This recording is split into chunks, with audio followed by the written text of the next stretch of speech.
po si Ella, 21 years old, at ako po ay isang survivor.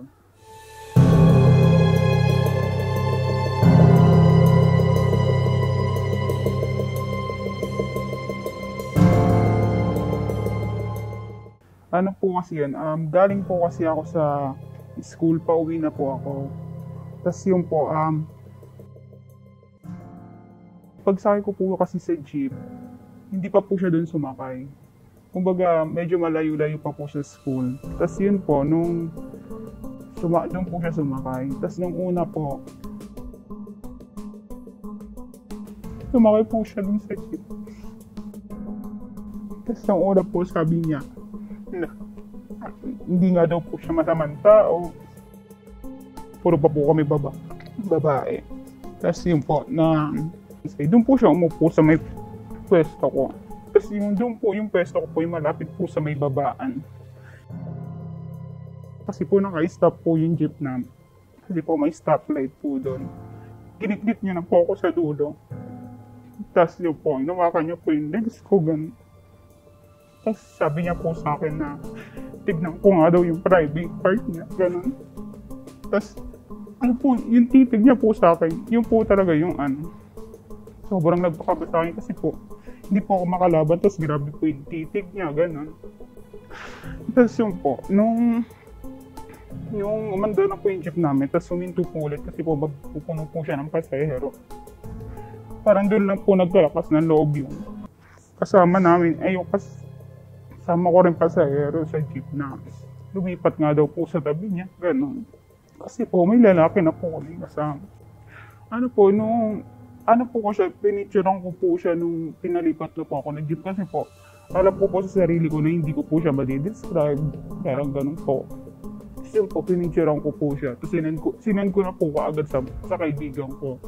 Gano'n. Tsaka po dun sa boyfriend ko, sinend ko na po sa kanila.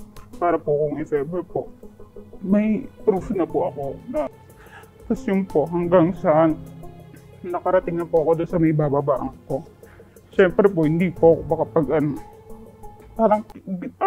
nung pababa po kasi ako, doon pa po kasi siya.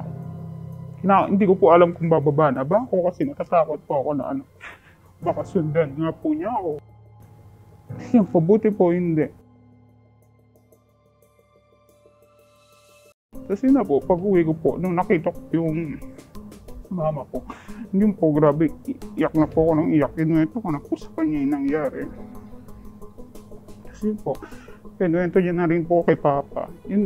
Parang sobrang swerte lang din po kasi yung Papa ko po, may makakakilala siyang pulis, kaya na-actionan din po kaagad. May kasama po akong mga pulis na kasakay na po kami sa mobile. Binaybay po namin yung jeep po, kung saan po yung papunta, kung saan yung po yung dulo. Tapos kung saan po siya sumakay, doon po kami una nagtanong-tanong sa may mga barangay. Tapos wala nga pong nakakilala sa kanya. Tapos yung pagdating po doon sa may kung saan po yung dulo ng jeep, may barangay po doon. Tapos tinanong po namin yung chairman kung kilala nga po nila. Hindi nga daw po nila kilala. Tapos parang mayroon po doon may residente po ng barangay na nakita po yung picture. Tapos yun po, tinuro niya po sa amin yung kung saan po nakatira, yung buong pangalan po. Tapos yun po, pinuntahan na po namin siya. Dumiretso po kami doon sa may barangay nila. Akala ko po hindi siya mahuhuli. Kasi po nung pinuntahan po siya sa bahay ng mga tanod. Tapos nung pagbalik po ng mga tanod, patakas na po siya. Pero yun po, swerte pa rin kasi po, nahuli pa rin.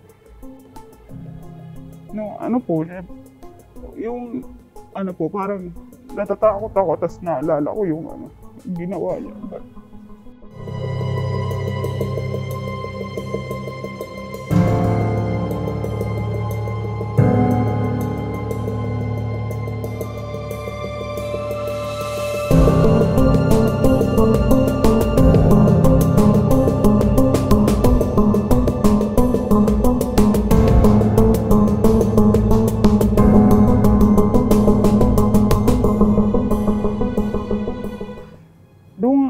Nung nakulong na po siya, parang isip ko po na baka po balikan ako, gano'n.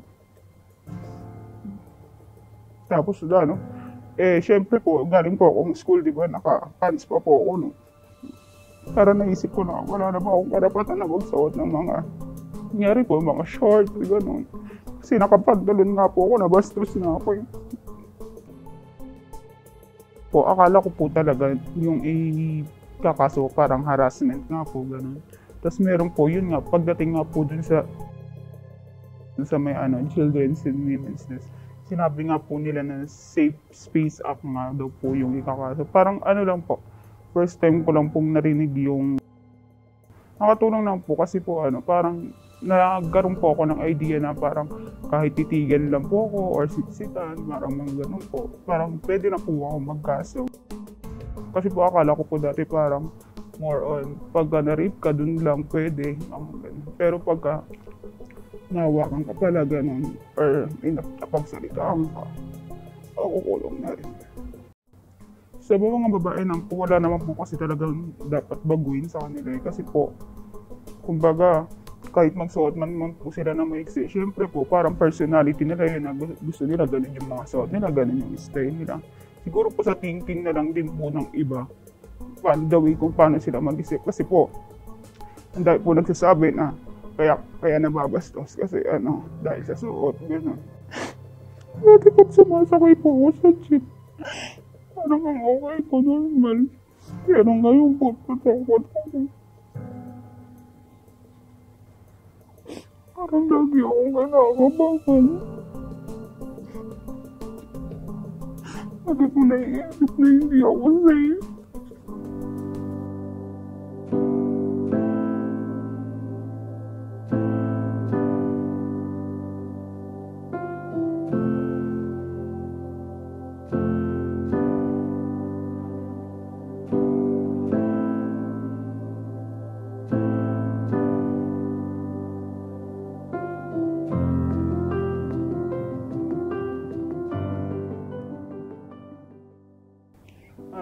Masasabi ko lang po na kahit mahihirap, gano'n. Kahit hindi ka papatulugin gabi-gabi, parang kayanin lang nila. Kasi para rin sa ikakabuti ng iba. Para wala na rin mabiktima.